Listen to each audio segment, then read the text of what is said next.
মদ্যপান, ধূমপান ও মাদক সেবন স্বাস্থ্যের পক্ষে ক্ষতিকর। চলি দেবাশিস, তোমাদের বৈবাহিক জীবন সুখের হোক এই কামনা করি। আচ্ছা, সাবধানে যাবেন। আশা করি খাওয়া দাওয়ায় কোনো ত্রুটি হয়নি।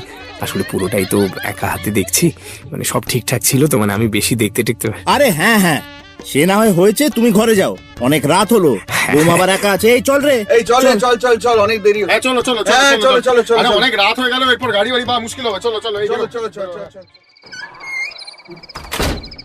বলছি 12টা তো বেজে গেছে, আর কতক্ষণ বসে থাকবে?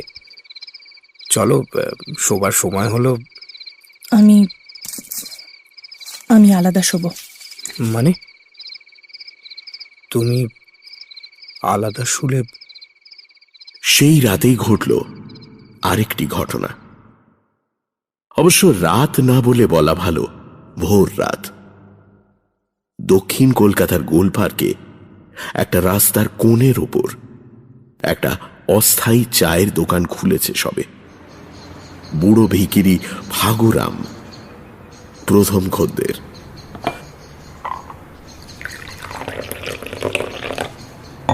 এ ফাগুরাম, চাইলে। वाह, ये चाय में जो खुशबू है ना, ऐसा कोई चाय।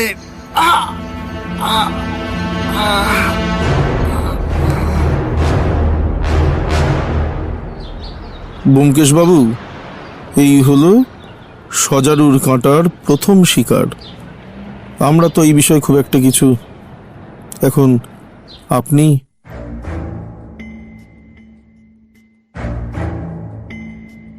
বাংলা সাহিত্যের রোমাঞ্চকর কিছু গল্প দিয়ে সাজানো আমাদের এই বিশেষ নিবেদন সানডে সাসপেন্স। আজ আপনার জন্য শরদিন্দু বন্দ্যোপাধ্যায়ের ব্যোমকেশ কাহিনী সজারুর কাঁটা। শরদিন্দু বন্দ্যোপাধ্যায়ের জন্ম 30শে মার্চ 1899 সালে, মৃত্যু 1970 সালের 22শে সেপ্টেম্বর। বাঙালি পাঠক মহলে তিনি সবচেয়ে জনপ্রিয় তাঁর লেখা ব্যোমকেশ বক্সীর গল্প ও উপন্যাসের জন্য। যদিও ব্যোমকেশ কাহিনী ছাড়াও তিনি রচনা করেছেন অসামান্য কিছু ঐতিহাসিক উপন্যাস, অজস্র ছোট গল্প ও চিত্রনাট্য। রচনাকাল হিসেবে ব্যোমকেশ সিরিজের প্রথম গল্প পথের কাঁটা, তারপর সীমান্ত হীরা। পাঠকদের সুবিধের জন্য অবশ্য সত্যান্বেষীকেই ব্যোমকেশের প্রথম গল্প বলে ধরা হয়। গল্প উপন্যাস মিলিয়ে ব্যোমকেশকে নিয়ে তিনি মোট 32টি কাহিনী রচনা করেন। আমাদের আজকের গল্প সজারুর কাঁটা প্রথম প্রকাশিত হয় 15ই মার্চ 1967 সালে। গল্পটি আমরা নিয়েছি আনন্দ পাবলিশার্স থেকে প্রকাশিত শরদিন্দু অমনিবাস দ্বিতীয় খণ্ড থেকে। প্রধান চরিত্রে ব্যোমকেশ, রাখালবাবু, দেবাশিস এবং দীপা। গল্পের রেডিও রূপান্তর গোধূলি। গল্প পাঠে দীপ, ব্যোমকেশ বক্সী এবং গল্পের সূত্রধার আমি মিমি। সানডে সাসপেন্সে শুরু হচ্ছে সজারুর কাঁটা।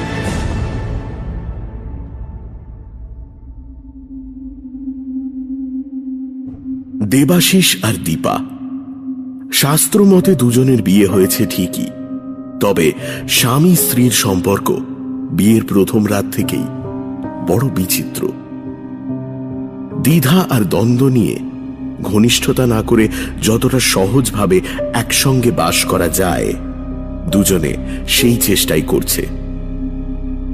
দীপার মনে একটা নিভৃত আতঙ্ক, আর দেবাশিসের মনে একটা অশান্তি।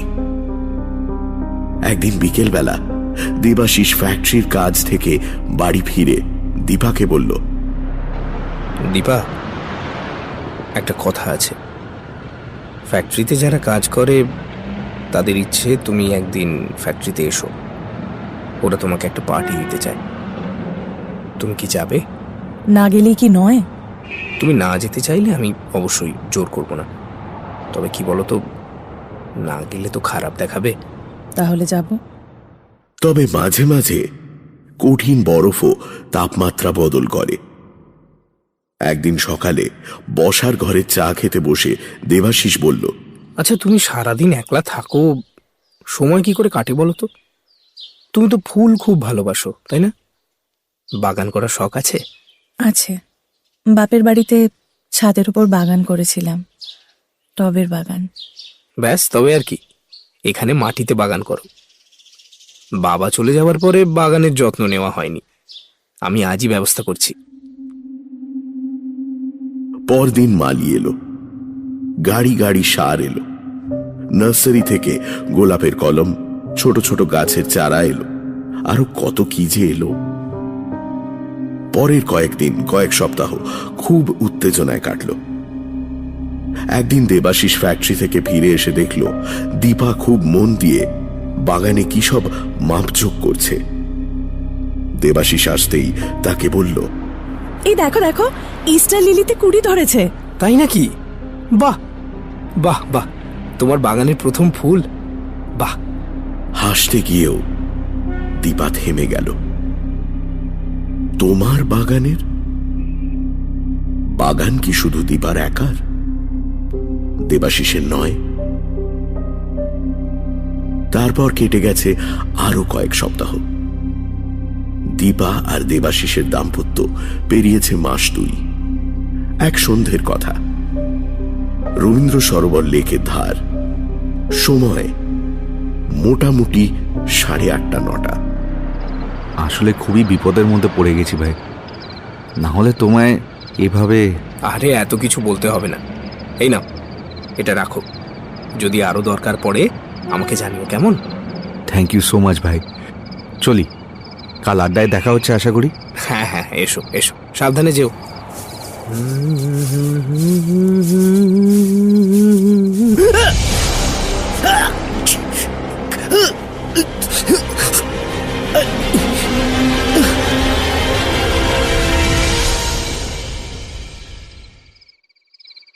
ব্যোমকেশের কেয়াতলার বাড়িতে আলোচনা চলছে।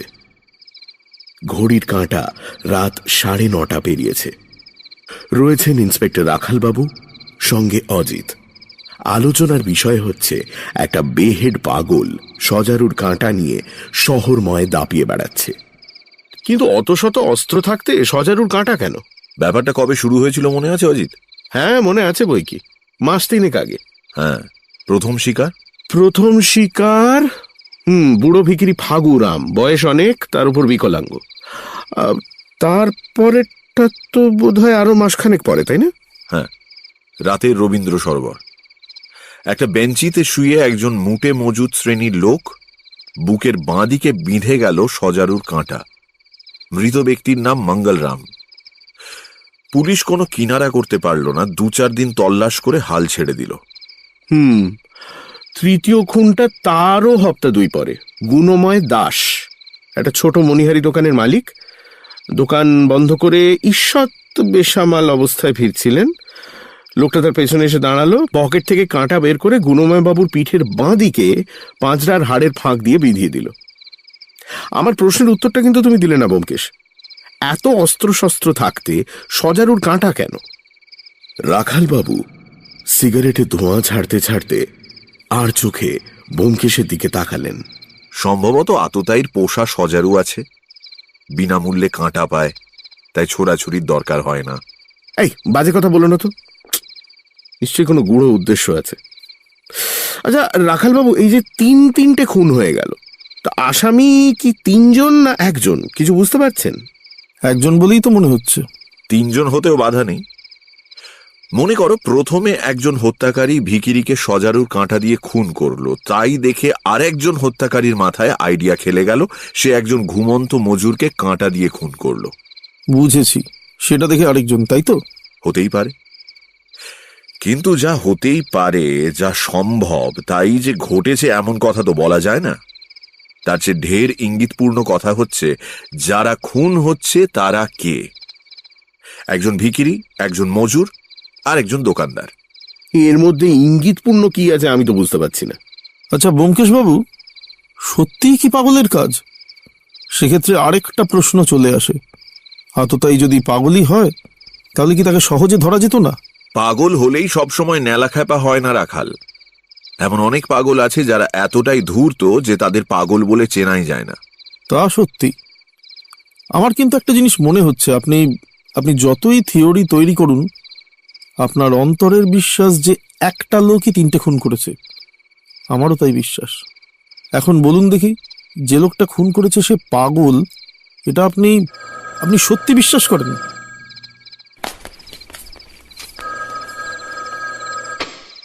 হ্যালো, হ্যাঁ কি ব্যাপার? আচ্ছা দিচ্ছি। রাখাল, তোমার কল। হ্যাঁ, ইন্সপেক্টর রাখাল দত্ত বলছি। হ্যাঁ, সে কি, এক্ষুনি আসছি। ব্যোমকেশ বাবু, আবার সজারুর কাঁটা, এই নিয়ে 4 বার। এবার উচ্চ শ্রেণীর ভদ্রলোক, কিন্তু আশ্চর্য, ভদ্রলোক মারা যাননি, তাকে হাসপাতালে নিয়ে যাওয়া হয়েছে। মারা যাননি? না, কিছু একটা রহস্য আছে। আমি চলি, আপনি আসবেন? অবশ্যই।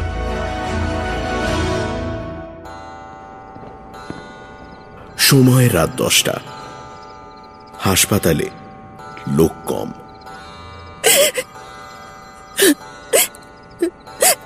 ঠাকুর, ঠাকুর তুমি ওকে সুস্থ করে দাও ঠাকুর। সব ঠিক হয়ে যাবে বৌদিমণি, সব ঠিক হয়ে যাবে।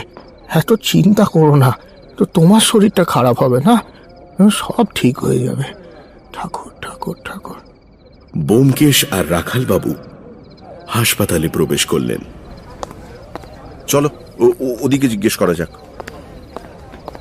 আচ্ছা, বেড নাম্বার 302-তে একটু খেয়াল রেখো। হ্যাঁ, ডক্টর গুপ্ত রয়েছেন ওখানে, সেলাইন, রক্ত এগুলো কিন্তু প্রয়োজন, একটু খেয়াল রেখো, কেমন? নমস্কার, আমরা থানা থেকে আসছি। ও আচ্ছা, আপনারা ওই ভেতরের ঘরে চলে যান। হ্যাঁ, ডাক্তার গুপ্ত আপনাদের জন্যই অপেক্ষা করছেন। নমস্কার ডাক্তারবাবু, আমি ইন্সপেক্টর রাখাল দত্ত, আর ইনি শ্রীযুক্ত ব্যোমকেশ বক্সী। আরে মশাই, আজ দেখছি অসাধারণ ঘটনা ঘটার দিন। ব্যোমকেশ বাবুর সঙ্গে পরিচয় হলো। বসুন বসুন। কি ব্যাপার বলুন তো? আরে মশাই, আশ্চর্য ব্যাপার, অভাবনীয় ব্যাপার। আমি 20 বছর ধরে ডাক্তারি করছি, এমন প্রকৃতি বিরুদ্ধ ব্যাপার আমি কখনো দেখিনি। অবশ্য ডাক্তারি বইতে 2-4টে উদাহরণ যে নেই তা নয়, কিন্তু সচক্ষে দেখা কোটিতে গুটি। রহস্য নিয়েই আমার কারবার। আপনি আমাকেও অবাক করে দিয়েছেন। মনে হচ্ছে একটা মনের মতো রহস্য এতদিনে পাওয়া গেছে। আপনি আমাকে গোড়া থেকে সবটা বলুন তো। বেশ, তাই বলছি। আজ রাত 8:30টার সময় 3টে ছোকরা একজন অজ্ঞান লোককে ট্যাক্সিতে নিয়ে এলো এখানে। ওরা রবীন্দ্র সরোবর বেড়াতে গেছিল। হঠাৎ দেখলো একটা গাছের তলায় বেঞ্চির পাশে একজন পড়ে আছে। দেশলাই জেলে দেখে লোকটার পিঠের বাঁ দিকে সজারুর কাঁটা বিঁধে আছে, কিন্তু লোকটা মরেনি, অজ্ঞান হয়ে গেছে। ওদের মধ্যে একজন লোকটাকে চিনতে পারলো, তাদের ফ্যাক্টরির মালিক দেবাশিস ভট্ট। তখন ওরা হাসপাতালে নিয়ে এলো। আচ্ছা, তারপর? তারপর ছেলেটাকে টেবিলে শুইয়ে পরীক্ষা করলাম। সজারুর কাঁটা দিয়ে হত্যা করার কথা এখন তো সবাই জানে। আমি ভাবলাম এক্ষেত্রে কাঁটা বোধহয় হার্ট পর্যন্ত পৌঁছয়নি, কিন্তু হার্ট পরীক্ষা করতে গিয়ে দেখি অবাক কাণ্ড, হার্ট নেই। তারপর বুকের ডান দিকে হার্টটা খুঁজে পেলাম। প্রকৃতির খেয়ালে এই ছেলে ডান দিকে হার্ট নিয়ে জন্মেছে। কি বলছেন? এই তো সত্যি অদ্ভুত ব্যাপার। আরে না হলে আর বলছি কি, সজারুর কাঁটা হার্টে বিঁধতে পারেনি বটে, কিন্তু বাঁ দিকে ফুসফুসে বিঁধেছে। সেটাও কম সিরিয়াস নয়। যতক্ষণ কাঁটা বিঁধে আছে ততক্ষণ রক্তক্ষরণ হচ্ছে না, কিন্তু কাঁটা বার করলেই ফুসফুসের মধ্যে রক্তপাত হয়ে মৃত্যু হতে পারে। তারপর আপনি কি করলেন? কাঁটা বের করতে পারলেন? খুব সাবধানে বের করলাম। 6 ইঞ্চি মতো লম্বা কাঁটা, তার 2 ইঞ্চি বাইরে বেরিয়েছিল, বাকিটা সোজা ফুসফুসের ভেতরে। এই যে, এই দেখুন না কাঁটা। বেশ ধারালো আর সরু তো, অনেকটা আপনাদের ফরসেপের মতো। রাখাল, এ দেখো। আচ্ছা ডাক্তার গুপ্ত, তারপর কি হলো? ছেলের কপাল ভালো যে কাঁটা বের করার পর আর রক্তপাত হলো না। কিছুক্ষণ পরে ওর জ্ঞান হলো। নিজের ঠিকানা, ফোন নাম্বার দিয়ে স্ত্রীর কাছে খবর পাঠাতে বললো। তারপর ওকে ওষুধ দিয়ে ঘুম পাড়ালাম। ও স্ত্রী যখন এলো তখন ও ঘুমোচ্ছে। বাইরে একটি মেয়ে বসে আছে, সেই কি? হ্যাঁ, দেবাশিসের স্ত্রী। ও স্বামীর কাছে থাকতে চায়, কিন্তু এক্ষুনি তো তা সম্ভব নয়। ওকে বললাম বাড়ি ফিরে যাও, কিন্তু ও যাবে না। ওকে স্বামীর কাছে যেতে দেওয়া হয়েছিল? একবার ঘরে গিয়ে দেখে এসেছে। আমি বারবার বললাম যে আশঙ্কার বিশেষ কোনো কারণ নেই, তুমি বাড়ি যাও, কাল সকালে আবার এসো, কিন্তু ও কিছুতেই যাবে না। ঠিক আছে, আমি একবার চেষ্টা করে দেখি। বেশ, তো দেখুন না। কিন্তু একটা কথা, ওর স্বামীকে কেউ খুন করার চেষ্টা করেছিল এ কথা ওকে বলা হয়নি। বলা হয়েছে অ্যাক্সিডেন্টে বুকে চোট পেয়েছে।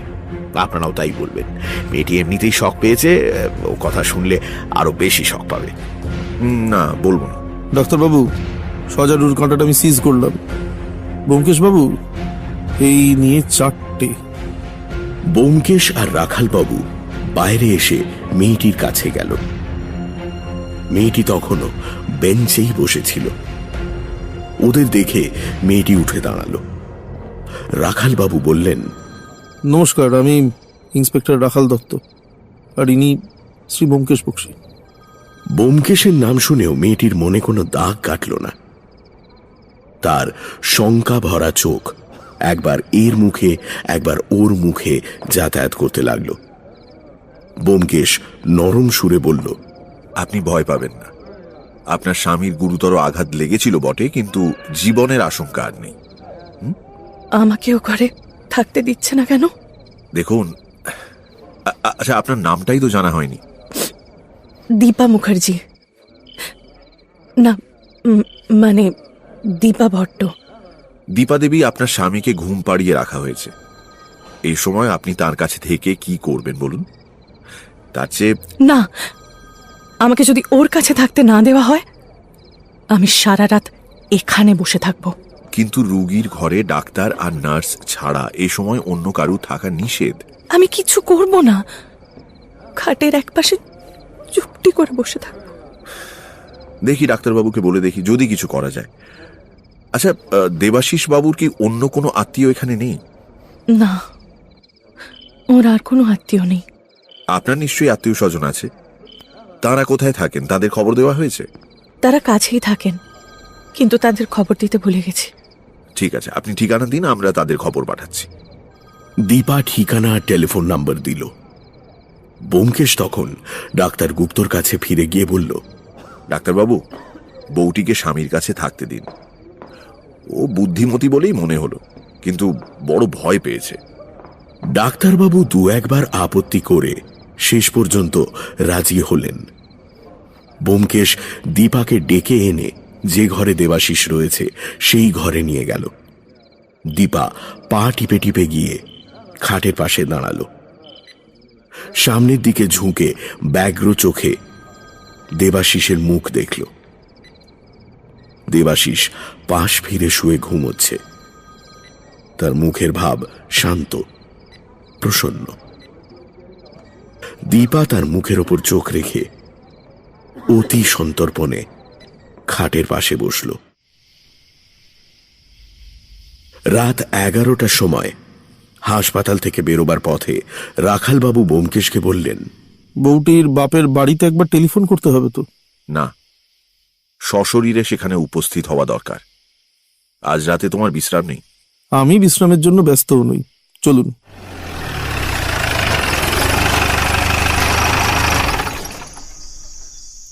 পুলিশের গাড়িতে দীপার বাপের বাড়ি পৌঁছতে 5 মিনিটও লাগল না। রাস্তা শুনশান, বাড়ির সদর দরজা বন্ধ। রাখালবাবু সজোরে কড়া নাড়লেন। কিছুক্ষণ পরে ঘুম চোখে একজন এসে দরজাটা একটু ফাঁক করে বলল, কে? কি চান? ভয় নেই, আমরা পুলিশের লোক, দরজা খুলুন। দরজা খুলে গেল। দুজন দাঁড়িয়ে আছেন। একজন বয়স্ক, আর একজনের বয়স 25-26 হবে। রাখালবাবু ব্যোমকেশকে নিয়ে ভেতরে ঢুকলেন। তারপর প্রশ্ন করলেন, দেবাশিস ভট্ট আপনাদের কে হন? বয়স্ক লোকটি উত্তর দিলেন, আমার জামাই। কেন, কি হয়েছে? একটা অ্যাক্সিডেন্ট হয়েছে। আপনার জামাই দেবাশিসবাবু বুকে একটা আঘাত পেয়েছেন, নিয়ে হাসপাতালে ভর্তি হয়েছেন। আপনার মেয়ে এখন সেখানেই আছেন। হ্যাঁ, কি বলছেন? কোন হাসপাতালে? রাসবিহারী হাসপাতাল। আপনি আপনি ভয় পাবেন না। আঘাত গুরুতর হলেও জীবনের আশঙ্কা নেই। না না না, আমরা এক্ষুনি যাচ্ছি। বিজয়, বিজয়, তুমি এদের বসাও একটু, আমি তোমার মাকে নিয়ে যাচ্ছি। কোথায় গেলে শুনছো? ভদ্রলোক ছুটে বাড়ির ভেতরে চলে গেলেন। ব্যোমকেশ বলল, আচ্ছা বিজয়বাবু, দেবাশিস বাবু কি আপনার ভগিনীপতি? আগে হ্যাঁ, আমিও হাসপাতালে যাব। না, আপনার সঙ্গে আমাদের একটু আলোচনা আছে। আচ্ছা, আপনার বাবার নাম কি? নীলমাধব মুখার্জি, কলেজের অধ্যাপক। ওদের কথার ফাঁকেই বয়স্ক ভদ্রলোক মানে নীলমাধব মুখার্জি তার আধ ঘোমটা টানা স্ত্রীকে নিয়ে বেরিয়ে এলেন। রাখালবাবু বললেন, মিস্টার মুখার্জি, আপনারা পুলিশের গাড়িটাতেই যান। গাড়ি আপনাদের পৌঁছে দিয়ে এখানে ফিরে আসবে। আমরা ততক্ষণ এখানেই আছি।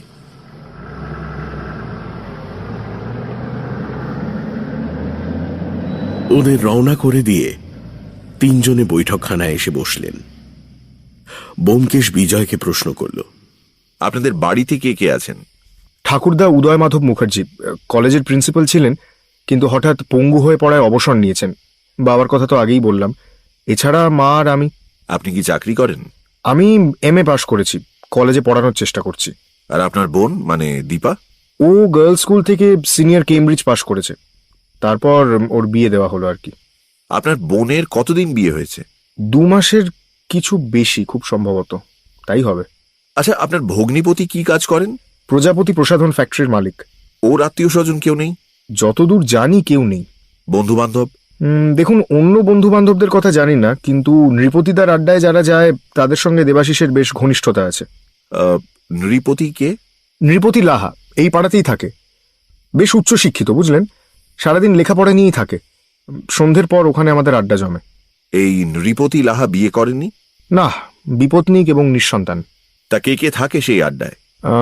দেখুন, প্রবাল আছে, টুকটাক গান টান করে।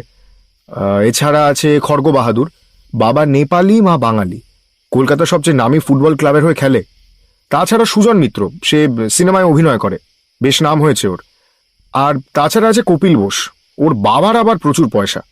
কপিল কিন্তু ভালো ছেলে, টেনিস বিলিয়ার্ড খেলে দিন কাটায় আর রাতে দূরবীন লাগিয়ে আকাশের তারা গোনে। কিন্তু এসব প্রশ্ন কেন হঠাৎ?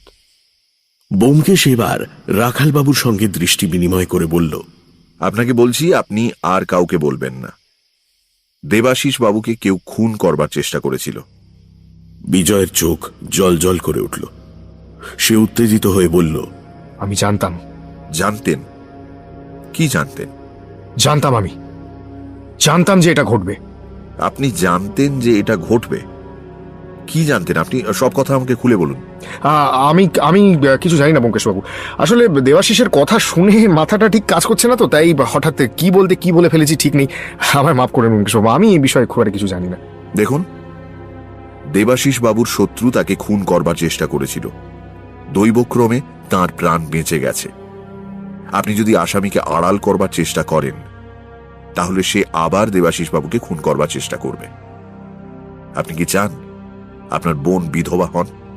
ঠিক আছে, আমি যা জানি সব বলছি, কিন্তু বিশ্বাস করুন ব্যোমকেশবাবু, কে আসামি তা আমি জানি না, সত্যি জানি না। আপনি শুধু যা জানেন সত্যি করে বলুন। দেখুন, আমাদের পরিবার বেশ রক্ষণশীল। বাড়িতে ঠাকুরদার কথাই শেষ কথা, তবে বাড়িতে বন্ধু বান্ধবদের আনাগোনা লেগেই থাকে। দীপার যদিও তাদের সামনে বেরোনোর কিংবা তাদের সঙ্গে গল্প করার ক্ষেত্রে কোনো বাধা ছিল না, কিন্তু দীপা সেই স্বাধীনতার মর্যাদাটা রাখতে পারল না। মানে সে একদিন দাদুকে বলল, দাদু, আমি একজনকে বিয়ে করতে চাই, কিন্তু তার জাত আলাদা। আপনার আপত্তি আছে? কি বললে? একজনকে বিয়ে করতে চাও? এসব কি হচ্ছে আজকাল? নিজের ইচ্ছেই বিয়ে করবে? তুমি কি ম্লেচ্ছ বংশের মেয়ে? দাদুর হুঙ্কার শুনে আমি আর মা দাদুর ঘরে মানে 3 তলায় ছুটে গেলাম। দাদু প্রায় আধ ঘন্টা ধরে দীপাকে বোঝালেন, তারপর বললেন, আর যেন কোনোদিন তোমার মুখে কথা শুনতে না পাই। তুমি এ বংশের মেয়ে, আমার নাতনি। আমি দেখে শুনে যার সঙ্গে তোমার বিয়ে দেব, তুমি তাকেই বিয়ে করবে, বুঝেছো? এখন যাও। দীপা নিচে নেমে এলো, আমিও নেমে এলাম ওর সাথে। রাগে তখন আমার মাথা কাজ করছিল না। ওকে জিজ্ঞেস করলাম, এই শোন, তুই কাকে বিয়ে করতে চাস? বলবো না, মরে গেলেও বলবো না। থাক তাহলে তুই এ ঘরে, কোথাও যেতে হবে না তোকে। মানে দীপার বাইরে বেরোনো বন্ধ হয়ে গেল, ঘরে নজরবন্দি। কিন্তু বাড়িতে তো আপনি কিংবা আপনার বাবা থাকতেন না। হ্যাঁ, বাবা বেরিয়ে যেতেন 10টার সময়, আমি দুপুরের দিকে বেরোতাম। মা থাকতো সব সময়, কিন্তু একদিন আমার কাজ মিটে গেছিল, তাই আমি একটু তাড়াতাড়ি বাড়ি ফিরছিলাম। বাড়ির কাছাকাছি এসে দেখলাম দীপাকে বাড়ি থেকে বেরিয়ে সোজা বালিগঞ্জ স্টেশনের দিকে যাচ্ছে। এই দীপা, কোথায় যাচ্ছিস? একা একা কোথায় যাচ্ছিস তুই? কার হুকুমে একলা বাড়ি থেকে বেরিয়েছিস তুই? চল বাড়ি চল। না, যাব না। ভালো কথায় যাবি না চুলের মুঠি ধরে টেনে নিয়ে যাবো। চল। বাড়িতে বসার ঘরে ঢুকতেই দেখতে পেলাম টেলিফোনের নিচে একটা কাগজের টুকরো রয়েছে, দীপার হাতের লেখা। আমি যাকে বিয়ে করতে চাই তার সঙ্গেই চলে যাচ্ছি, তোমরা আমার খোঁজ করো না। অনেকবার দীপাকে জিজ্ঞেস করলাম জানেন ছেলেটার নাম কি, কিন্তু কিছুতেই মুখ খুলল না। আপনি বাড়ির লোককে জানালেন, আর সবাই মিলে ঠিক করলেন দীপার বিয়ে দেওয়া দরকার, কি তাই তো? আগে হ্যাঁ, তারপর একদিন নৃপতিদার কাছে গেলাম, জিজ্ঞেস করলাম কোনো ভালো পাত্রের সন্ধান আছে কিনা। নৃপতিদাই দেবাশিসের খোঁজ দিল। হ্যাঁ, দীপার ছেলে মানুষই ভালোবাসার জন্য আর কি কি সহ্য করতে হবে আমাদের কি জানে। ও আরেকটা কথা ব্যোমকেশবাবু। কি কথা? আমার দৃঢ় বিশ্বাস দীপা যে ছেলেটির সঙ্গে সম্পর্কে জড়িয়েছিল সেও নৃপতিদার বাড়িতে আড্ডা মারতে যেত। আপনার এরকম মনে হওয়ার কারণ?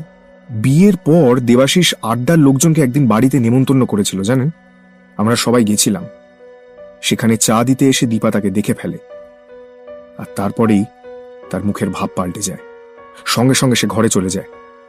আমি গিয়ে যখন তাকে চেপে ধরি, সে নামটা বলল না, কিন্তু তার হাব ভাব দেখে আমি স্পষ্ট বুঝেছিলাম সে আমাদের একজন। এবার আপনাকে একটা কথা বলি, আমার মনে হয় আপনার বোনের ছেলে মানুষই ভালোবাসার নেশা কেটে গেছে। আচ্ছা, আজ আমরা উঠলাম, কাল বিকেল বেলা আমরা নৃপতিবাবুর বাড়িতে যাব, আপনিও উপস্থিত থাকবেন।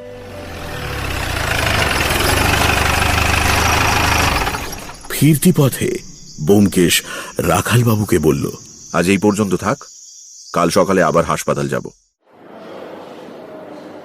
পরদিন বেলা 10টা নাগাদ ব্যোমকেশকে নিয়ে রাখালবাবু হাসপাতাল এলেন।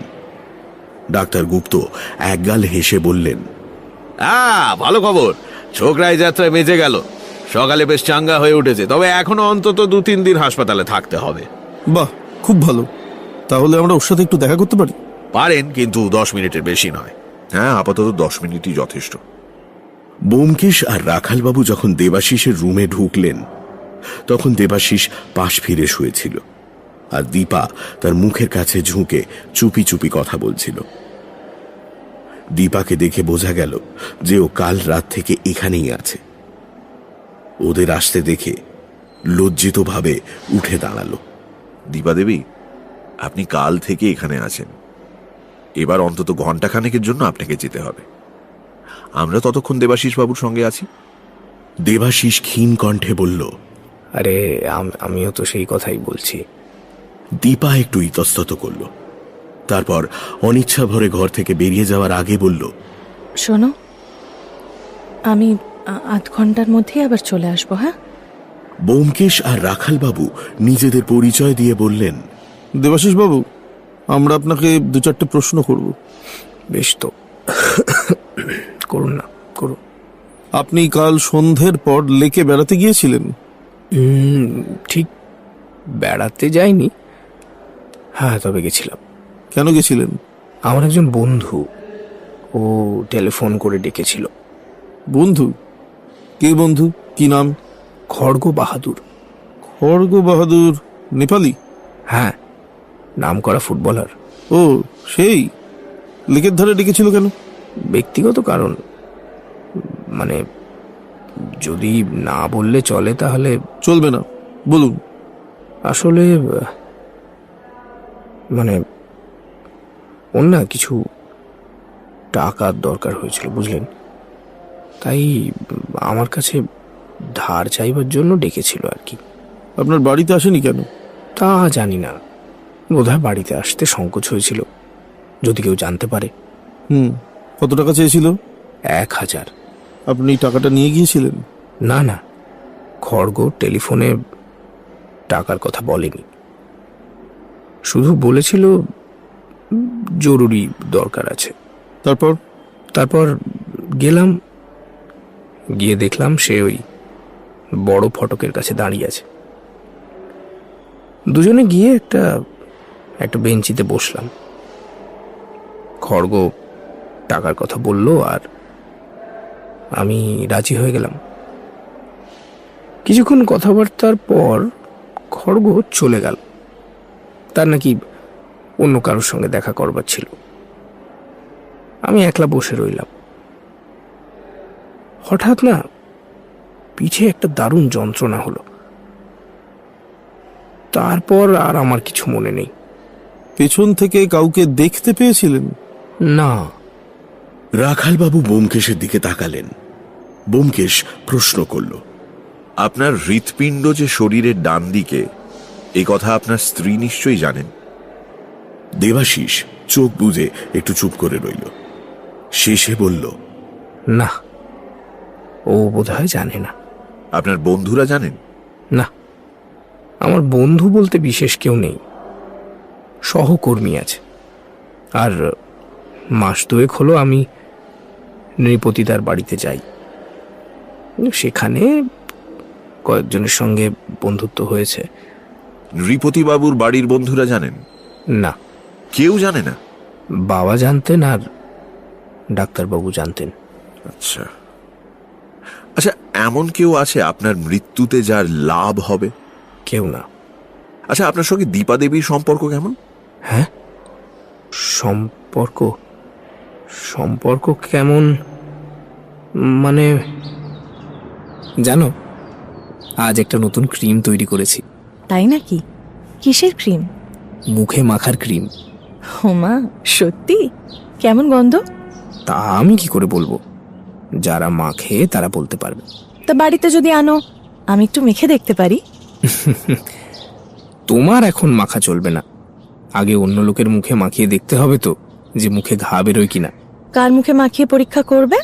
ফ্যাক্টরি দরওয়ান ফৌজদার সিং, ওর মুখে মাখিয়ে দেখব। ওর গালের চামড়া হাতির চামড়ার মতো। যা। দীপা, আজ উৎপলা সিনেমায় একটা ভালো ছবি দেখাচ্ছে, তুমি দেখতে যাবে? না, আমি যাব না গো। ভয় নেই দীপা, সিনেমা দেখতে দেখতে অন্ধকারে আমি তোমার গায়ে হাত দেব না। না, সিনেমা আমার ভালো লাগে না। বেশ, আমি নৃপতিদার বাড়িতে যাচ্ছি। ফিরতে 8:30 হবে, কেমন? কি হলো দেবাশিস বাবু? হ্যাঁ, আপনি বললেন না তো আপনার সঙ্গে দীপা দেবীর সম্পর্ক কেমন? ওই স্বামী স্ত্রীর স্বাভাবিক সম্পর্ক, যেমন হয় তেমন। আর কি বলবো বলুন? আচ্ছা বেশ, আজ আর আপনাকে বেশি প্রশ্ন করব না। আপনি সেরে উঠুন, তারপর যদি দরকার পড়ে তখন দেখা যাবে। প্রশ্নোত্তর পর্ব শেষ হল। সেদিন সন্ধ্যের পর নৃপতির বাড়িতে রাখালবাবু আর ব্যোমকেশ যখন পৌঁছল, তখন সেখানে সবাই উপস্থিত। ওদের দেখে সবাই উঠে দাঁড়ালো। তাদের মধ্যে একজন এগিয়ে এসে বলল, আসুন আসুন, আমরা আপনাদের জন্যই অপেক্ষা করছি। আমি নৃপতি লাহা, নমস্কার। তারপর একে একে কপিল, প্রবাল, সুজন আর খড়গ বাহাদুরের সঙ্গে পরিচয় করিয়ে দিয়ে বলল, বিজয়ের মুখে আমরা সবই শুনেছি। ব্যোমকেশ একটু ভর্ৎসনার চোখে বিজয়ের দিকে তাকালো। বিজয় কুণ্ঠিতভাবে বলল, আসলে ব্যোমকেশবাবু, মানে এরা ছাড়লো না। সজারুর কাঁটার কথা এদের বলতেই হলো, মানে এত পিড়াপিড়ি করছিল সবাই। খড়গ বাহাদুর বলল, আচ্ছা ব্যোমকেশবাবু, এই যে সজারুর কাঁটা নিয়ে এত কিছু হচ্ছে, এই ব্যাপারটা কি বলুন তো? আপনার কি মনে হয় এসব কোনো পাগলের কাজ? পাগলেরও হতে পারে, কিংবা পাগল সাজবার চেষ্টাও হতে পারে। সুজন জিজ্ঞাসা করল, সেটা কিরকম? পাগল সাজলে অনেক সময় খুনের দায় থেকে নিষ্কৃতি পাওয়া যায়। বড়জোর পাগলা গারদে বন্ধ করে রাখে, ফাঁসি হয় না, এই আর কি। আপনারা দেবাশিস বাবুর বন্ধু, তার জীবন সম্বন্ধে নিশ্চয়ই অনেক কিছু জানেন। ওর সঙ্গে আমাদের পরিচয় বেশি দিন না। আমাদের মধ্যে শুধু প্রবাল ওকে আগে থেকে চিনত। ব্যোমকেশ এবার প্রবালের দিকে তাকালো। প্রবাল গলা পরিষ্কার করে বলল, সেরকম কিছু না, আমরা স্কুলে এক ক্লাসে পড়তাম, তাই পরিচয় ছিল, কিন্তু বন্ধুত্ব ছিল না। বন্ধুত্ব ছিল না? না, বন্ধুত্বও ছিল না, অসদ্ভাবও ছিল না। স্কুলের পরও দিল্লি চলে গেল, অনেকদিন দেখা সাক্ষাৎ হয়নি। মাস দুয়েক আগে এই ঘরে ওকে আবার দেখলাম। ও আচ্ছা, খড়গ বাহাদুর, কাল রাতে আন্দাজ 8টার সময় আপনি দেবাশিস বাবুকে টেলিফোন করেছিলেন? হ্যাঁ। কোথা থেকে টেলিফোন করেছিলেন? এখান থেকেই। নৃপতিদার টেলিফোন আছে, আমরা সকলেই দরকার হলে ব্যবহার করি। কাল আমরা সবাই এখানেই ছিলাম, শুধু দেবাশিস ছাড়া। ও ওর জন্য অনেকক্ষণ অপেক্ষা করলাম, কিন্তু ও যখন এলো না তখন ওর বাড়িতেই টেলিফোন করেছিলাম। তারপর লেকে দেখা হয়েছিল, তাই তো? আচ্ছা, এখন একটা কথা বলুন দেখি, আপনি যখন দেবাশিস বাবুকে ছেড়ে চলে আসেন তখন আশেপাশে কাউকে দেখেছিলেন? দেখে থাকলেও লক্ষ্য করিনি। আমরা একটা গাছের তলায় বেঞ্চে বসেছিলাম, আর অন্ধকার হয়ে গেছিল, লোকজন বেশি ছিল না। আচ্ছা নৃপতিবাবু, আপনাকে একটা কাজ করতে হবে। আমরা আপনাদের পৃথকভাবে প্রশ্ন করতে চাই। আমরা একটা ঘরে গিয়ে বসবো, আর আপনারা একে একে আসবেন। ছোট একটা ঘর পাওয়া যাবে কি? নিশ্চয়ই, পাশেই ছোট ঘর আছে। আসুন আসুন, দেখাচ্ছি। পর্দা ঢাকা দরজা দিয়ে নৃপতি তাদের পাশের ঘরে নিয়ে গেল। ঘরটা ছোট, কয়েকটা চেয়ারের মাঝখানে একটা গোল টেবিল, টেবিলের ওপর টেলিফোন রাখা। ব্যোমকেশ বলল, এই তো ঠিক যেমনটা চেয়েছিলাম। রাখাল, তুমি সভাপতির আসন অলঙ্কৃত করো। নৃপতিবাবু, আপনি বাকি সবাইকে বসতে বলে চলে আসুন এখানে। আগে আপনার জেরা শেষ করে একে একে ওদের ডাকবো। ছোট্ট ঘরটায় এজলাস বসল। শুরু হলো প্রশ্ন উত্তর পর্ব। ব্যোমকেশ জিজ্ঞেস করল, আচ্ছা নৃপতিবাবু, আপনি তো দেবাশিসের কথা বিজয়কে বলেছিলেন, তাই না? আগে হ্যাঁ। আপনি কি দেবাশিসকে আগে থেকে চিনতেন? ওর বাবার সঙ্গে আমার আলাপ হয়েছিল, সেও 6-7 বছর আগের কথা। দেবাশিস তখন কলকাতায় থাকতো না, দিল্লিতে পড়াশুনো করত। আসলে দেবাশিসের বাবা সুভাষিস বাবু আমার বাড়ির সামনের ফুটপাতে পড়ে গেছিলেন।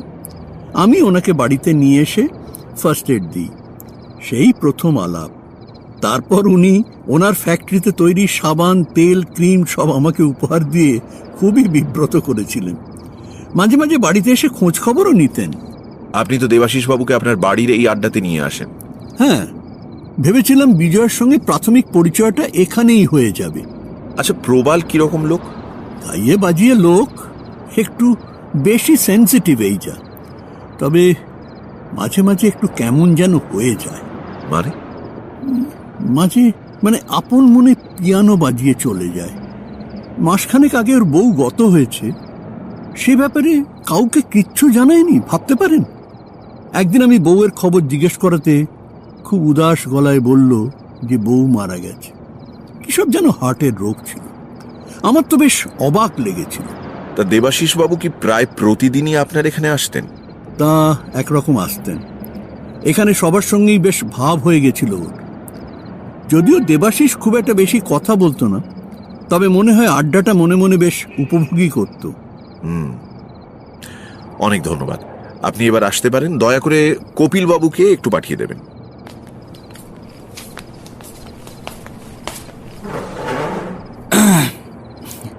কপিল এসে চেয়ার টেনে বসল। আচ্ছা কপিল বাবু, আপনি যে অবিবাহিত, এর কোনো কারণ আছে কি? আসলে আমি এমন একজনকে বিয়ে করতে চাই যার মন হবে আমার মনের সমান্তরাল। সেরকম কাউকে খুঁজছি, পাচ্ছি না, তাই এখনো বিয়েটা আর করা হয়নি। আমি তারাদের নিয়ে বেশ আছি। দিনের বেলা কাজকর্মে কিঞ্চিত ব্যস্ত থাকি, রাতে মানে আপনি কি দূরবীন নিয়ে? হ্যাঁ, দিনের বেলা টেনিস বিলিয়ার্ড খেলে সময় কেটে যায়, আর রাতে দূরবীন নিয়ে ছাদে চলে যাই। তা শুধুই কি তারা দেখেন নাকি অন্য কোনো? না না না না, অন্য আর কিছু নেই। আচ্ছা, আপনি আসতে পারেন। একটু প্রবাল বাবুকে ডেকে দেবেন।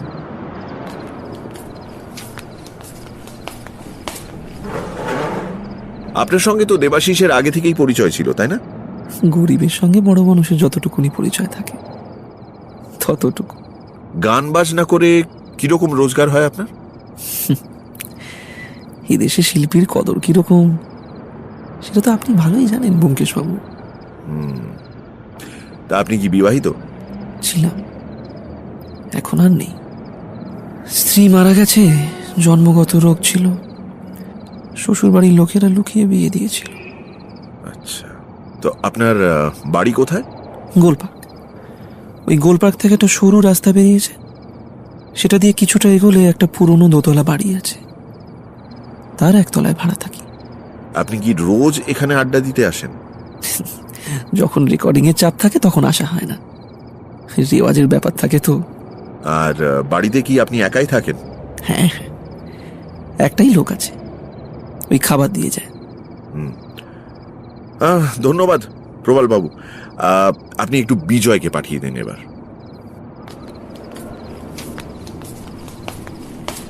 বিজয়বাবু, আপনার বোনের আইবুড়ো বেলার বই খাতা জিনিসপত্র নিশ্চয়ই এখনো আপনাদের বাড়িতে আছে। কাল আমরা যাব, একটু নেড়ে চেড়ে দেখব যদি দরকারি কোনো জিনিস পাওয়া যায়। বেশ, ঠিক আছে।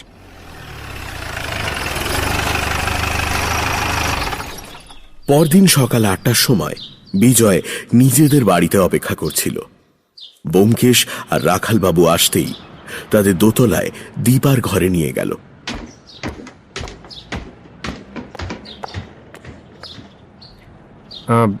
এইটা দীপার ঘর। এই ঘরেই তার যা কিছু আছে, বিশেষ কিছুই ও নিয়ে যায়নি। বেশ বড় ঘর, জানলার পাশে খাট, বিছানা, অন্য পাশে টেবিল, চেয়ার, বইয়ের আলমারি। পেছনের দেওয়ালে একটা এসরাজ ঝুলছে। টেবিলের মাঝখানে ছোট্ট একটা জাপানি ট্রানজিস্টর রাখা আছে। ব্যোমকেশ ঘরের চারদিকে একটা সন্ধানী চোখ ফিরিয়ে বলল, দীপা দেবীর দেখছি গান বাজনার শখ আছে। হ্যাঁ, একটু আধটু এসরাজও বাজাতে শিখেছে। আপনার বাবা বাড়িতে আছেন? না, মা বাবা দুজনেই হাসপাতালে। দেবাশিস বাবু ভালো আছেন, আমি টেলিফোন করে খবর নিয়েছিলাম। বোধহয় 2-3 দিনের মধ্যেই ছেড়ে দেবে। যাক, আপনারা চা খাবেন তো? আপত্তি কি? একবার হয়েছে, কিন্তু অধিকন্তু ন দোষায়। ঠিক আছে, আমি চা নিয়ে আসছি, ততক্ষণ আপনারা দেখুন যা দেখার। বইয়ের আলমারির চাবি খুলে দিয়েছি, আর খাটের তলায় দুটো ট্রাঙ্ক আছে, তার চাবিও খোলা আছে। দাঁড়ান, আমি চাটা নিয়ে আসছি। বিজয় বেরিয়ে যাবার পর ব্যোমকেশ রাখালবাবুকে বলল, ঘরে তল্লাশ করার মতো বিশেষ কিছুই নেই দেখছি। আমি বইয়ের আলমারিটা দেখছি, তুমি ততক্ষণ ট্রাঙ্ক দুটো হাঁটকাও। রাখালবাবু খাটের তলা থেকে ট্রাঙ্ক দুটো টেনে বার করলেন। ব্যোমকেশ আলমারি খুলে বই দেখতে লাগলো। বইগুলো বেশ পরিচ্ছন্নভাবে সাজানো। প্রথম সারিতে কবিতা আর গানের বই, নিচের তাকে স্কুলের পাঠ্য বই। ব্যোমকেশ বইগুলো একে একে খুলে দেখল, কিন্তু কোথাও এমন কিছু পেল না যা থেকে কোনো ইঙ্গিত পাওয়া যায়। আধুনিক কোনো লেখকের বই আলমারিতে নেই, এমনকি শরৎচন্দ্রের বইও না। এ থেকে পারিবারিক গোঁড়ামির পরিচয় পাওয়া যায়। দীপার মানসিক প্রবণতার কোনো ইশারা তাতে নেই। ব্যোমকেশ বাবু, একবার এদিকে আসুন। ব্যোমকেশ রাখালবাবুর পাশে গিয়ে দাঁড়ালো। তিনি একটা খোলা ট্রাঙ্কের সামনে হাঁটু গেড়ে বসে আছেন।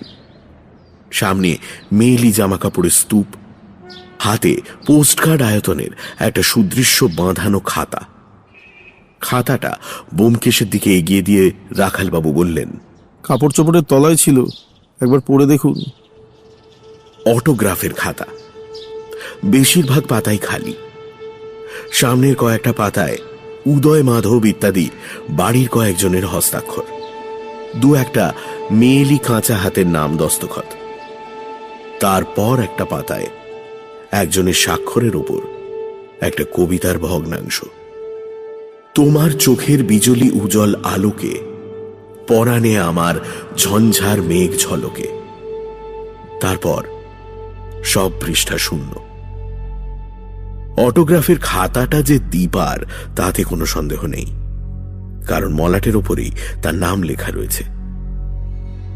যিনি রবীন্দ্রনাথের কবিতা একটু মোচড় দিয়ে উদ্ধৃত করেছেন, তার নামটা অপরিচিত নয়। তিনি বিশেষ একটি আড্ডার নিয়মিত সভ্য। ব্যোমকেশ খাটো গলায় বলল, আমাদের সন্দেহ তাহলে মিথ্যে নয়। বাইরে পায়ের শব্দ শোনা গেল। ব্যোমকেশ চট করে অটোগ্রাফের খাতাটা পকেটে পুরে রাখালবাবুকে চোখে ইশারা করল। বিজয় দু হাতে দু পেয়ালা চা নিয়ে এসে টেবিলের ওপর রাখল। বলল, আসুন ব্যোমকেশ বাবু, চা নিন। কিছু পেলেন?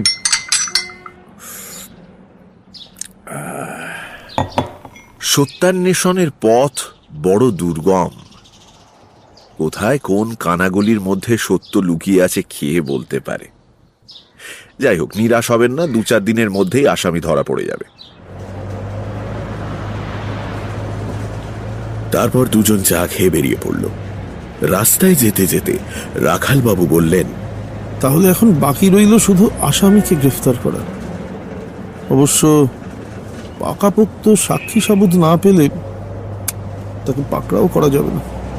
না, তাকে পাকড়াবার একটা ফন্দি বার করতে হবে, কিন্তু তার আগে নিঃসংশয়ভাবে জানা দরকার দেবাশিসের স্ত্রী এ ব্যাপারে কতটা যুক্ত আছে। হাসপাতালে ডাক্তার গুপ্ত ব্যবস্থা করে দিলেন। একটা ফাঁকা ঘরে দীপার সঙ্গে ব্যোমকেশ আর রাখাল বাবুর কথা হলো। ব্যোমকেশ বলল, আমরা আপনাকে কয়েকটা প্রশ্ন করতে চাই। কেন প্রশ্ন করতে চাই এখন জানতে চাইবেন না, পরে আপনি জানতে পারবেন। কি জানতে চান বলুন না। তার মুখে আতঙ্কের ভাব আর নেই। সে তার সহজ স্বাভাবিক সাহস অনেকটা ফিরে পেয়েছে। সওয়াল আরম্ভ হল। রাখাল বাবু অচঞ্চল চোখে দীপার মুখের দিকে তাকিয়ে রইলেন। ব্যোমকেশ বলল, নৃপতি লাহা নামে একটি ভদ্রলোকের বাড়িতে যাদের নিয়মিত আড্ডা বসে, তাদের আপনি চেনেন? দীপার চোখের দৃষ্টি সতর্ক হল। সে বলল, হ্যাঁ চিনি, সবাই আমার দাদার বন্ধু। ওরা আপনার বাপের বাড়িতে যাতায়াত করেন? বাড়িতে কাজকর্ম থাকলে আসেন। এদের নাম নৃপতি লাহা, সুজন মিত্র, কপিল বসু, প্রবাল গুপ্ত, খড়গ বাহাদুর। এদের ছাড়া আর কাউকে আপনি চেনেন? না, শুধু এদেরই চিনি। আচ্ছা, নৃপতি লাহা যে বিপত্নিক সেটা আপনি জানেন? যেন শুনেছিলাম। এদের মধ্যে আর কারুর বিয়ে হয়েছে কিনা জানেন? বোধহয় আর কারুর বিয়ে হয়নি। প্রবাল গুপ্ত, উনি কি বিবাহিত? ঠিক জানি না, বোধহয় বিবাহিত নয়। আচ্ছা, আপনাকে জানিয়ে রাখি, প্রবাল গুপ্ত বিবাহিত, সম্প্রতি স্ত্রী বিয়োগ হয়েছে। হ্যাঁ, আমি জানতাম না। যাক, কপিল বসু লোকটাকে আপনার কেমন লাগে? ভালোই তো। ওর সম্বন্ধে কোনো কুৎসা শুনেছেন? না। আর সুজন মিত্র যে সিনেমার আর্টিস্ট, তার সম্বন্ধে কিছু শোনেননি? না, ওসব আমি কিছু শুনিনি। আচ্ছা, অন্য প্রশ্ন করি, আপনি সিনেমা দেখতে ভালোবাসেন? হ্যাঁ। সুজন মিত্রের অভিনয় কেমন লাগে? খুব ভালো। উনি কেমন লোক? দাদার বন্ধু যখন ভালোই হবেন, দাদা মন্দ লোকের সঙ্গে বন্ধুত্ব করেন না। তা বটে। আচ্ছা, আপনি ফুটবল খেলা দেখেছেন? ছেলেবেলায় দেখেছি, যখন স্কুলে পড়তাম। খড়গ বাহাদুরের খেলা দেখেছেন? না, রেডিওতে কমেন্ট্রি শুনেছি। এবার শেষ প্রশ্ন, আপনার স্বামীর হৃদযন্ত্র যে বুকের ডান দিকে, সেটা আপনি জানেন? জানি। ব্যোমকেশ ভুরু কুঁচকে তাকালো। আপনি জানেন? হ্যাঁ, কিছুদিন আগে দুপুর রাতে ওর কাঁপুনি দিয়ে জ্বর এসেছিল। আমাকে ডাক্তার ডাকতে বলেছিল। আমি জানতাম না ওদের পারিবারিক ডাক্তারটা কে, তাই আমার বাপের বাড়ির ডাক্তারকে ফোন করলাম। সেন কাকা, মানে আমার ডাক্তার, তিনি এসে পরীক্ষা করলেন। তারপর যাবার সময় আমাকে আড়ালে ডেকে বললেন যে ওর হৃদযন্ত্রটা উল্টো দিকে। এরকম নাকি খুব একটা বেশি দেখা যায় না। প্রকাণ্ড হাঁপ ছেড়ে নিঃশ্বাস ফেলে ব্যোমকেশ উঠে দাঁড়ালো। বলল, আমার বুক থেকে একটা বোঝা নেমে গেল, আর কিছু জানবার নেই। দীপা দেবী, আপনি স্বামীর কাছে চলে যান। চলো রাখাল। হাসপাতালের বাইরে এসে ব্যোমকেশ রাখাল বাবুকে প্রশ্ন করল, কি দেখলে, কি বুঝলে? কোনো ভুল নেই, মেয়েটা নির্দোষ। প্রতিক্রিয়া যখন যেমনটা আশা করা গিয়েছিল তেমনটাই পাওয়া গেছে। এখন কিং কর্তব্য? তুমি এখন থানায় যাও রাখাল, আমিও বাড়ি যাই। ও ভালো কথা, একটা বুলেট প্রুফ গেঞ্জি জোগাড় করতে পারো? পারি, কিন্তু সেটা দিয়ে কি হবে? একটা আইডিয়া মাথায় এসেছে। আজ রাতে গেঞ্জি নিয়ে আমার বাড়িতে এসো, তখন বলবো।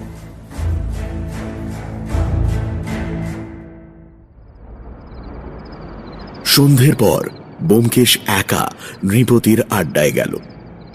সবাই উপস্থিত ছিল। ব্যোমকেশকে ছেঁকে ধরল। নৃপতি তার সামনে সিগারেটের কৌটো খুলে ধরে বলল, আসুন ব্যোমকেশ বাবু, সিগারেট নিন।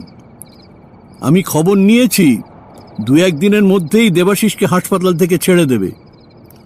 ওর সুস্থ হয়ে ফিরে আসা উপলক্ষে আমি একটা পার্টি দেব। আপনাকে কিন্তু আসতেই হবে ব্যোমকেশ বাবু। হ্যাঁ, নিশ্চয়ই আসবো।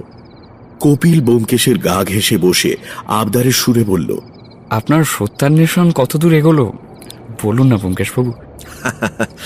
দিল্লি এখনো অনেক দূর। সজারুর কাঁটার ওস্তাদটি কে তা এখনো জানা যায়নি, তবে থিওরি একটা খাড়া করেছি। সুজন গলা বাড়িয়ে বলল, কিরকম থিওরি? ব্যোমকেশ সিগারেটে কয়েকটা ধীর মন্থর টান দিয়ে বলতে শুরু করলো, ব্যাপারটা হচ্ছে এই যে কোনো একজন অজ্ঞাত লোক সজারুর কাঁটা দিয়ে প্রথমে একটা ভিখিরিকে খুন করলো, তারপর এক মজুরকে খুন করলো, তারপর আবার খুন করলো এক দোকানদারকে, এখন সর্বশেষে দেবাশিস বাবুকে খুন করবার চেষ্টা করলো। 4 বারই অস্ত্র হচ্ছে সজারুর কাঁটা। অর্থাৎ হত্যাকারী জানাতে চায় যে 4টে খুনই একই লোকের কাজ। এখন হত্যাকারী যদি পাগল হয় তাহলে তো কিছু করবার নেই। পাগল অনেক রকমের হয়। এক ধরনের পাগল আছে যাদের পাগল বলে চেনা যায় না, তারা অত্যন্ত ধূর্ত, তাদের খুন করার কোনো যুক্তিসঙ্গত মোটিভ থাকে না। এই ধরনের পাগলকে ধরা বড় কঠিন। কিন্তু যদি পাগল না হয়, যদি পুলিশের চোখে ধুলো দেবার জন্য কেউ পাগল সেজে সজারুর কাঁটার ফন্দি বার করে থাকে, মনে করুন দেবাশিস বাবুর এমন কোন গুপ্ত শত্রু আছে যে তাকে খুন করতে চায়। সরাসরি খুন করলে ধরা পড়ার ভয় বেশি, তাই সে ভিখিরি খুন করে কাজ আরম্ভ করলো, তারপর মজুর, তারপর দোকানদার। স্বভাবতই মনে হবে দেবাশিস বাবু হত্যাকারীর প্রধান লক্ষ্য নয়, একটা বিকৃত মস্তিষ্ক লোক যখন যাকে মনে হচ্ছে খুন করে যাচ্ছে। হত্যাকারী যে দেবাশিস বাবুকে খুন করার জন্য এত ভনিতা করেছে তা কেউ বুঝতে পারবে না। এই হলো আমার থিওরি। কিছুক্ষণ ঘর নিস্তব্ধ হয়ে রইল।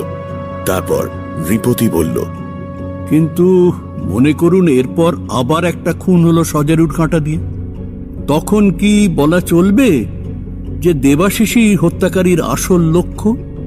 না, তখন আবার নতুন রাস্তা ধরতে হবে। কপিল বলল, আচ্ছা বলছি ব্যোমকেশ বাবু, খুনিকে কি আদৌ ধরা যাবে? চেষ্টার কোনো ত্রুটি হবে না। এমন সময় কফি এলো। প্রবাল উঠে গিয়ে পিয়ানোতে মৃদু টুংটাং আরম্ভ করল।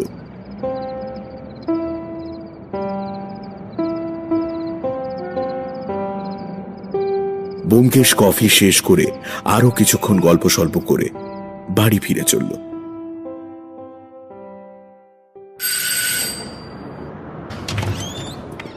ব্যোমকেশ বাড়ি ফিরে আসার কয়েক মিনিট পরে রাত 8:45 সময় রাখাল বাবু এলেন। তার হাতে একটা মোড়ক। ব্যোমকেশ বলল, এনেছো? রাখাল বাবু মোড়ক খুলে দেখালেন। ব্রোকেডের মতো একটা কাপড় দিয়ে তৈরি একটা ফতুয়া, কিন্তু সোনালি বা রূপলি জরির ব্রোকেড নয়, স্টিলের জরি দিয়ে তৈরি লোহার জাল। জামার ভেতরে পড়লে বাইরে থেকে বোঝা যায় না, কিন্তু এই কঠিন বর্ম ভেদ করা ছোড়াছুরি তো দূরের কথা, পিস্তল রিভলভারেরও অসাধ্য। ব্যোমকেশ জামাটা নিয়ে নেড়ে চেড়ে পাশে রাখল, বলল, আমার গায়ে একদম ঠিক হবে। ও, আরেকটা কথা বলি, আমাদের সজারুর পেছনে লেজুর লাগাবার ব্যবস্থা করেছো? সব ব্যবস্থা হয়েছে। আজ রাত 7টা থেকে তার পেছনে লেজুর থাকবে। এক মুহূর্তের জন্য তাকে চোখের আড়াল করা হবে না। সারাক্ষণ পেছনে লেজুর থাকছে, এমনকি দিনের বেলাও। বেশ, এখন এসো কিছু পরামর্শ করিনি। আমিও পুকুরে চার ফেলে এসেছি। খাটো গলায় দুজনের মধ্যে অনেকক্ষণ পরামর্শ হলো। তারপর 9:30 বাজলে রাখালবাবু উঠবার উপক্রম করছেন, এমন সময় টেলিফোন বেজে উঠল। ব্যোমকেশ ফোন তুলে নিয়ে বলল, হ্যালো, কে? না, ঠিক চিনতে পারছি না তো। কি? আজ সন্ধ্যের পর আমি যেখানে গিয়েছিলাম আপনিও সেখানে ছিলেন? তো কি ব্যাপারে কথা বলবেন? সজারুর কাঁটার ব্যাপারে? আচ্ছা আচ্ছা আচ্ছা, তো কোথায় দেখা করব? রবীন্দ্র সরোবরের বড় ফটকের কাছে আসবো, তাই তো? আচ্ছা ঠিক আছে, হ্যাঁ আমি বেরোচ্ছি এক্ষুনি। না না না না, আর কেউ থাকবে না আমার সাথে। টেলিফোন রেখে ব্যোমকেশ যখন রাখালবাবুর দিকে তাকালো, তার চোখ দুটো জল করছে। পাঞ্জাবির বোতাম খুলতে খুলতে ব্যোমকেশ রাখালবাবুকে বলল, টোপ ফেলার সঙ্গে সঙ্গে এত তাড়াতাড়ি মাছ টোপ গিলবে সেটা ভাবিনি রাখাল। রাখালবাবু ব্যোমকেশকে বুলেট প্রুফ ফতুয়া পরাতে পরাতে বললেন, আপনি কোনো চিন্তা করবেন না ব্যোমকেশ বাবু, আমি ঠিক জায়গায় থাকব। সজারুর পেছনে লেজুর আছে, 3 জন মিলে সজারুকে কাবু করাটা খুব অসুবিধা হবে না। ব্যোমকেশ ফতুয়ার উপর আবার পাঞ্জাবি পরল। তারপর রাখালবাবুর দিকে একবার অর্থপূর্ণ ঘাড় নেড়ে বেরিয়ে গেল। রাখালবাবু ঘড়ি দেখলেন, 10টা বাজতে 20 মিনিট।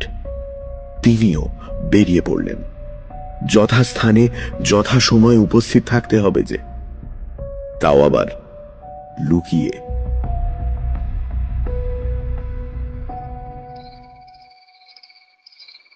রবীন্দ্র সরোবরের সদর ফটকের সামনে লোক চলাচল নেই। কদাচিৎ একটা বাস কিংবা মোটর হুশ করে সাদার্ন অ্যাভিনিউ দিয়ে চলে যাচ্ছে। ব্যোমকেশ সাদার্ন অ্যাভিনিউ এর রাস্তা পেরিয়ে ফটকের সামনে গিয়ে দাঁড়ালো। এদিক ওদিক তাকালো, কিন্তু কাউকে দেখতে পেল না। রবীন্দ্র সরোবরের ভেতরে আলো আঁধারিতে জনমানব চোখে পড়ে না। ব্যোমকেশ ফটকের মাঝখানে দাঁড়িয়ে খানিক ইতস্তত করল, তারপর ভেতর দিকে এগিয়ে গেল। 2-4 পা এগিয়েছে মাত্র, এমন সময় একটা লোক সামনের একটা গাছের আড়াল থেকে বেরিয়ে এসে দাঁড়ালো।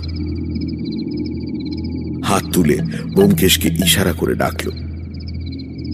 ব্যোমকেশ তার কাছে যেতেই লোকটা ইশারা করে বেঞ্চে বসতে বলল। জলের ধারে গাছের তলায় বেঞ্চ পাতা। ব্যোমকেশ গিয়ে বেঞ্চের ডান দিকের ধারে বসল। চারদিকের ঝিকিমিকি আলোতে অস্পষ্টভাবে মুখ দেখা যায়, তার বেশি নয়।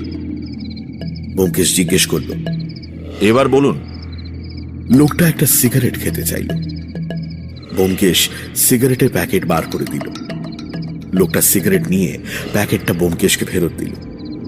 তারপর নিজের পকেট থেকে দেশলাই বার করতে করতে হঠাৎ ব্যোমকেশকে ইশারা করে বলল যে ব্যোমকেশের পেছন দিকে কে যেন আসছে।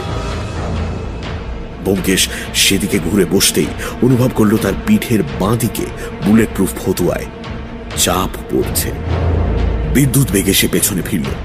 লোকটা তার পিঠে সজারুর কাঁটা বিধিয়ে দেবার চেষ্টা করছে। ব্যোমকেশ মুখ ঘোরাতেই হতবুদ্ধির মতো সে চাইল। তারপর দ্রুত উঠে পালাবার চেষ্টা করলো, কিন্তু ব্যোমকেশের বজ্র মুষ্টি লোহার মুগুরের মতো তার চোয়ালে লেগে তাকে ধরাশায়ী করল। ইতিমধ্যে আরো 2টো মানুষ আলাদিনের জিনের মতো আবির্ভূত হয়েছিল। তারা ধরাশায়ী লোকটা 2 হাত ধরে টেনে দাঁড় করালো।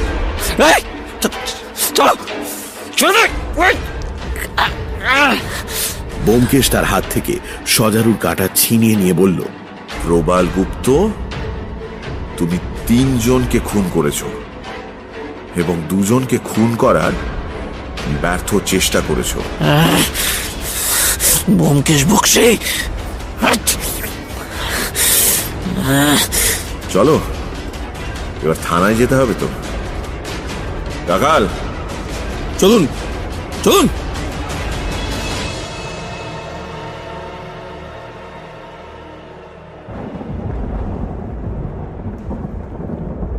হপ্তা 2 পরে একদিন মেঘাচ্ছন্ন সকালবেলায় ব্যোমকেশের বসার ঘরে পারিবারিক চায়ের আসর বসেছে। অজিত আছে, সত্যবতীও আছে। কাল রাত থেকে বৃষ্টি শুরু হয়েছে, মাঝে মাঝে থামছে, আবার শুরু হচ্ছে। অজিত বলল, ইস, এমন একটা গাইয়ে লোককে তুমি পুলিশে ধরিয়ে দিলে। লোকটা বড্ড ভালো গান করতো, কিন্তু ও সত্যি এতগুলো লোককে খুন করেছে। লোকটা নিশ্চয়ই পাগল। প্রবাল গুপ্ত পাগল নয়, কিন্তু একেবারে প্রকৃতিস্থ মানুষও নয়। অবস্থাপন্ন ঘরের ছেলে ছিল, হঠাৎ দৈব দুর্বিপাকে গরিব হয়ে গেল। দারিদ্র্যের তিক্ত রসে ওর মনটা বিষিয়ে উঠল। ওর চরিত্রে ষড়রিপুর মধ্যে দুটো ভীষণভাবে স্পষ্ট, লোভ আর ঈর্ষা। দারিদ্র্যের আবহাওয়ায় এই দুটো রিপু ওকে আর প্রকৃতিস্থ থাকতে দেয়নি। সব কথা পরিষ্কার করে বলো না বাপু।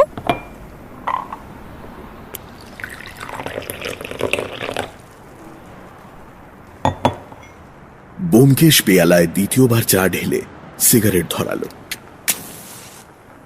আস্তে আস্তে ধোঁয়া ছেড়ে অলস কণ্ঠে বলতে শুরু করলো,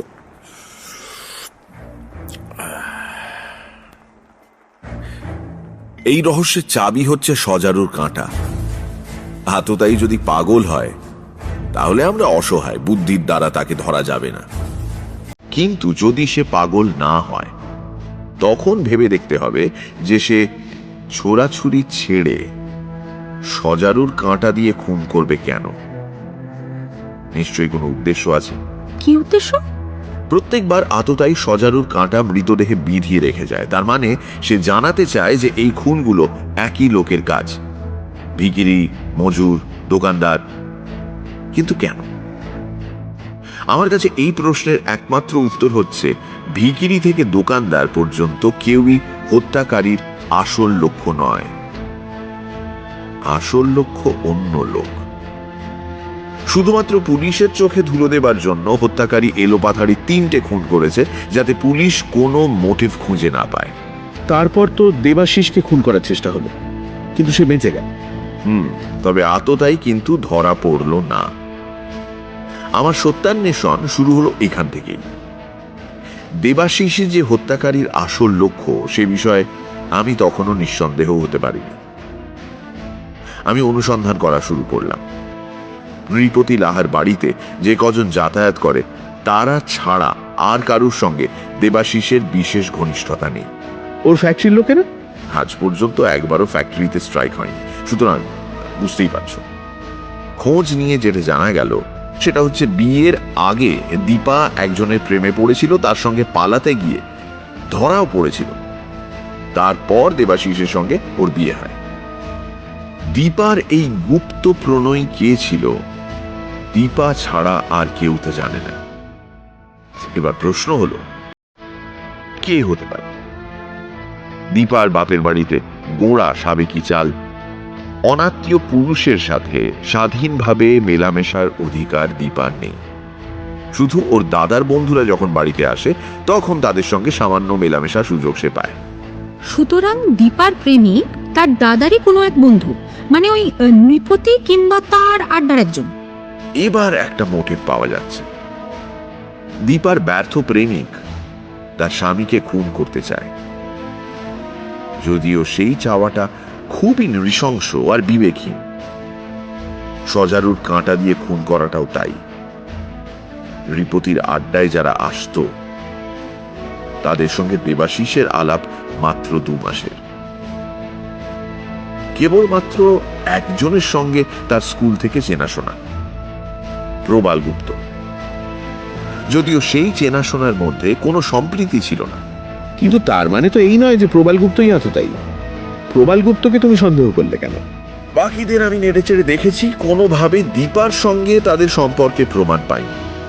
যেটা পেলাম সেটা হচ্ছে একটা অটোগ্রাফের খাতা। তাতে নৃপতির আড্ডার কেবল একটা লোকেরই সই আছে, আর সে হলো প্রবাল গুপ্ত। প্রবাল লিখেছে, তোমার চোখের বিজলি উজ্জ্বল আলোকে পরাণে আমার ঝঞ্ঝা মেঘ ঝলকে। তার কথায় কোনো অস্পষ্টতা নেই। আরো জানা গেল যে দীপা গান ভালোবাসে, কিন্তু প্রবাল যে বিবাহিত সেটাও জানত না। সুতরাং কে গানের ফাঁদ পেতে দীপাকে ধরেছে তা জানতে বাকি রইল না। তারপর আরেকটা কথা লক্ষ্য করতে হবে। যেদিন ভোরবেলা ভিখিরিকে সজারুর কাঁটা দিয়ে মারা হয় সেদিন রাতে দীপার ফুলশয্যা। এতটা সমাপতন বোধহয় অন্য কোথাও খুঁজে পাওয়া অসম্ভব। কিন্তু প্রবাল যদি দীপাকেই ভালোবাসতো তাহলে আবার একটা অন্য মেয়েকে বিয়ে করার কি মানে? শুরুতেই বললাম না, লোভ আর ঈর্ষা ওর মধ্যে ভীষণভাবে স্পষ্ট। অগাধ টাকা পয়সা থেকে ধীরে ধীরে গরিব হয়ে যাওয়ার কষ্ট বড় দুঃসহ। গান গেয়ে কোনোভাবে দিন গুজরান হলেও প্রাণে সুখ ছিল না। একটা রুগ্ন মরণাপন্ন মেয়েকে বিয়ে করার ফলে তার জীবন আরো দুর্বহ হয়ে উঠেছিল। আমার বিশ্বাস বউ মারা যাবার আগে থেকেই ও দিবার জন্য ফাঁদ পেতেছিল। ভেবেছিল বড় ঘরের একমাত্র মেয়েকে বিয়ে করলে অবস্থা ফিরে যাবে। ও এও জানতো যে দীপার বাড়ি থেকে কিছুতেই এই বিয়ের অনুমতি দেবে না। কিন্তু একবার পালিয়ে গিয়ে বিয়েটা হয়ে গেলে আর ভয় নেই, তখন সকলেই মেনে নিতে বাধ্য হবে। পালাতে গিয়ে দীপা ধরা পড়লো আর বাড়ির লোকেরা ওর বিয়ে দিয়ে দিল। হ্যাঁ, প্রবালের মনের অবস্থাটা ভেবে দেখো। অন্য কারোর সঙ্গে বিয়ে হলে হয়তো সে এতটা ক্ষেপে উঠতো না, কিন্তু দেবাশিস হিংসে রাগে তার বুকের মধ্যে আগুন জ্বলতে লাগলো। দেবাশিসকে খুন করতেই হবে, কিন্তু প্রথমেই তাকে খুন করা চলবে না। তাহলে পরে সে যখন দীপাকে বিয়ে করবে তখন সকলের তার উপর সন্দেহ পড়বে। তাই সে শুরু করলো সজারু কাঁটার নারকীয় খেলা। তারপর এসে গেল সুযোগ। খড়গ বাহাদুর নৃপতির বাড়ি থেকে দেবাশিসকে ফোন করে দেখা করতে বলল। প্রবাল সবটাই শুনেছিল আড়াল থেকে। সে বুঝেছিল এর থেকে ভালো সুযোগ আর হয় না। সে যথাস্থানে গিয়ে সজারুর কাঁটা নিয়ে লুকিয়ে রইল। কিন্তু সে জানতো না যে দেবাশিসের হৃৎপিণ্ডটা বুকের ডান পাশে আছে। এই হলো গল্প। আর কিছু জানবার বাকি আছে? তোমাকে মারতে গেছিল কেন? আমি সেদিন ওদের আড্ডায় গিয়ে বলে এসেছিলাম যে সজারুর কাঁটা দিয়ে যদি আর খুন না হয় তাহলে বুঝতে হবে যে দেবাশিসই আততায়ীর প্রধান লক্ষ্য। তাই প্রবাল ঠিক করলো আমাকে খুন করেই প্রমাণ করবে যে দেবাশিস আততায়ীর প্রধান লক্ষ্য নয়। তাতে সাপও মরবে, লাঠিও ভাঙবে না। কিন্তু আমি যে তাকে ধরবার জন্যই ফাঁদ পেতেছিলাম তা সে বুঝতে পারেনি। বাবা, কি রাক্ষসী মানুষ! হঠাৎ দরজায় টোকা পড়ল। ব্যোমকেশ উঠে গিয়ে দরজা খুলল। ব্যোমকেশ দা, আসবো? আরে দেবাশিস বাবু যে, আসুন আসুন। দেবাশিস সংকুচিত ভাবে ঘরে ঢুকল। সত্যবতী উঠে দাঁড়িয়েছিল। দেবাশিস হাত জোড় করে বলল, বলছি কি, আজ রাতে আমার বাড়িতে সামান্য খাওয়া দাওয়ার আয়োজন করেছি। তোমাদের সবাইকে যেতে হবে। বৌদি, বৌদি তুমি দাদাকে নিয়ে, অজিত বাবুকে নিয়ে একটু চলে এসো। আমি কিন্তু না শুনবো না। বেশ বেশ বেশ, আরে বসুন না। তা উপলক্ষটা কি? উপলক্ষ মানে আমি আর কি বলি বলো তো। আসলে ব্যোমকেশ দা, আজ আমাদের সত্যিকারের ফুলশয্যা। দীপাকে আনতে চেয়েছিলাম, কিন্তু সে লজ্জায় একেবারে লাল হয়ে আছে। বৌদি, তোমাকে যে আজ আসতেই হবে, নইলে দীপার লজ্জা ভাঙবে না।